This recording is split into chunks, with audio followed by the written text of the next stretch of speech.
Hello, this is Teresa, Pulaski County Public Library Teen Department. Today's activity, we're going to look at a Unity handprint ring. This is using a different colored construction paper, and you're going to use, which is what this is, it's just different colored construction paper. And what you're going to do is make handprints of yourself about 4 each color.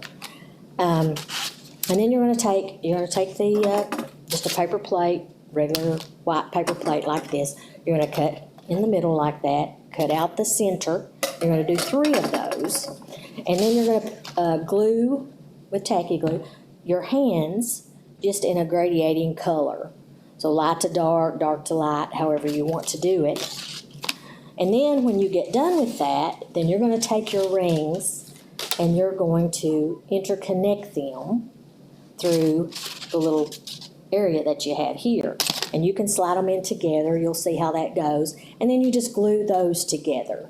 And then when you're done, then it makes this Unity handprint ring.